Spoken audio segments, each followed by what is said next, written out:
दोस्तों, इंडिया में अर्थशास्त्र के बारे में अगर किसी ने सबसे पहले बताया था तो वो कौटिल्य थे। वैसे हमारे पुराणों में भी इसके बारे में जिक्र तो था ही, लेकिन कौटिल्य ने इसके ऊपर पूरा ग्रंथ लिख दिया था। फिर जैसा कि मैंने आपको पहले लेक्चर्स में समझाया है, पहले के वीडियोस में मैंने आपको समझाया है कि इकोनॉमिक्स के बारे में अगर वेस्टर्न कंट्रीज़ में सबसे पहले किसी ने समझाया है तो वो एडम स्मिथ ने समझाया है। That's why Adam Smith was known as father of economics. वो फादर ऑफ इकोनॉमिक्स के नाम से जाने जाते हैं।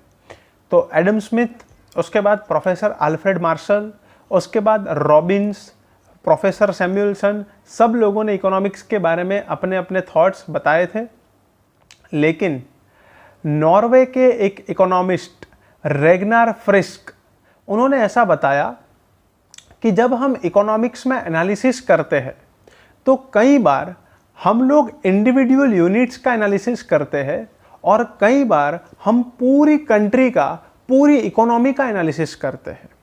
जब हम इकोनॉमिक्स में, क्योंकि economics is a subject of analysis, economics में एनालिसिस बहुत किया जाता है। अर्थशास्त्र विश्लेषण का विषय है, उसमें बहुत विश्लेषण किया जाता है, बहुत एनालिसिस किया जाता है।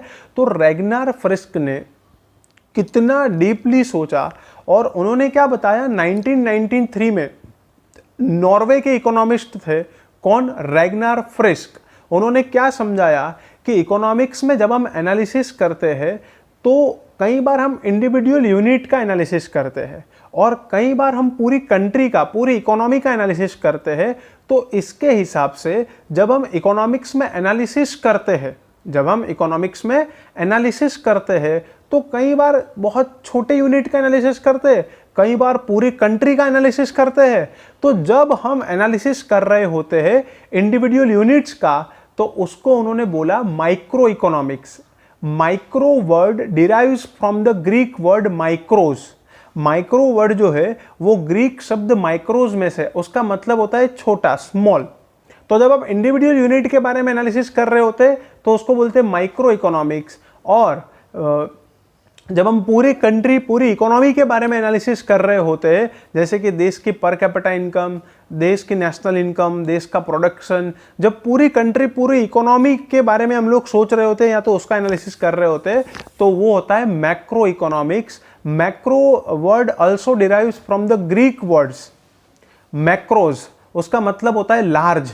मतलब हम बहुत बड़े पॉइंट ऑफ व्यू से सोच रहे हैं।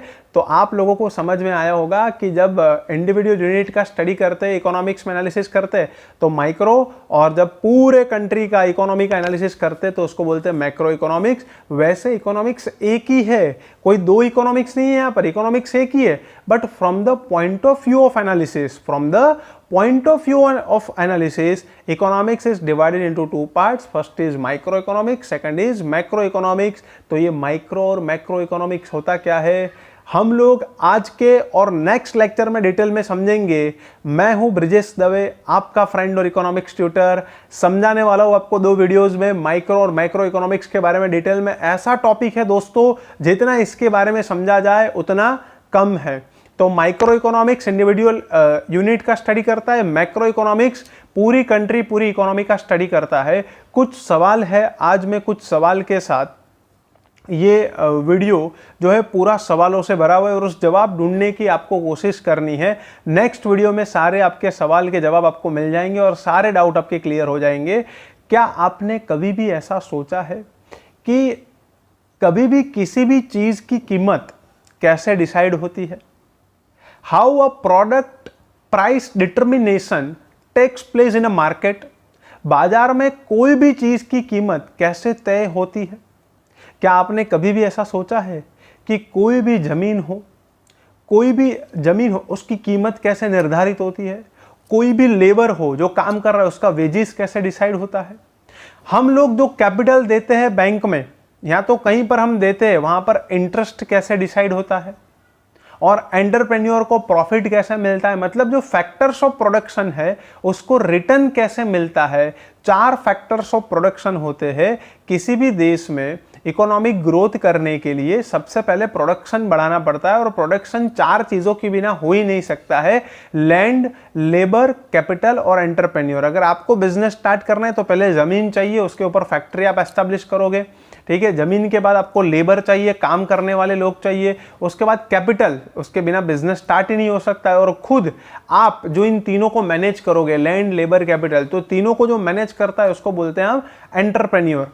तो ये फैक्टर्स ऑफ प्रोडक्शन की प्राइस डिसाइड कैसे होती है?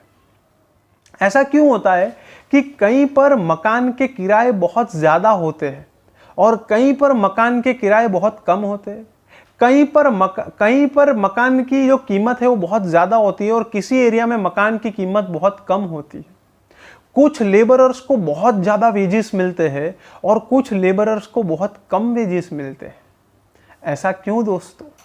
ये सारे सवाल के जवाब आपको मिलेंगे नेक्स्ट लेक्चर में, क्योंकि मैंने माइक्रो और मैक्रो इकोनॉमिक्स का आइडिया तो आपको बता दिया है कि जब हम एनालिसिस कर रहे होते हैं तो इंडिविजुअल यूनिट्स का जब हम एनालिसिस करते हैं तो वो माइक्रो इकोनॉमिक्स का सब्जेक्ट है, और जब हम पूरे कंट्री का पूरे इकोनॉमी का एनालिसिस करते हैं तो वो मैक्रो इकोनॉमिक्स में कंसिडर होता है। इकोनॉमिक्स है एक ही दोस्तों, याद रखना, but from the point of view of analysis economics is classified into 2 parts. First is micro economics and second is macro economics. इसके बहुत सारे एग्जाम्पल के साथ डिटेल्ड इसकी बहुत डिटेल में इसका एक्सप्लेनेशन, ये सब कुछ हम लोग नेक्स्ट वीडियो में समझेंगे। आज बहुत ही छोटा, मैंने बहुत ही कम कॉन्सेप्ट आप लोगों को या तो मैंने इसके बारे में सिर्फ आपको आइडिया ही दिया है, क्योंकि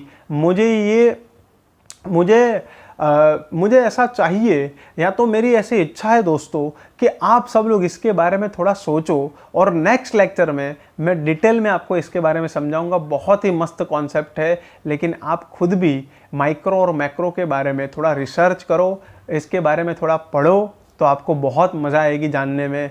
नेक्स्ट लेक्चर में मैं बहुत डिटेल में समझाऊंगा माइक्रो और macro economics, detailed explanation with the examples. तो मिलते हैं हम लोग नेक्स्ट वीडियो नेक्स्ट लेक्चर में। अगर आज का आपको समझ में आया हो माइक्रो और मैक्रो इकोनॉमिक्स के बारे में तो लाइक कीजिएगा, ज़्यादा से ज़्यादा दोस्तों को फॉरवर्ड कीजिएगा, कमेंट कीजिएगा अगर कोई भी डाउट है, और सब्सक्राइब कीजिएगा वीडियो को। मिलते हैं नेक्स्ट वीडियो नेक्स्ट लेक्चर में, तब तक के लिए जय सिया राम।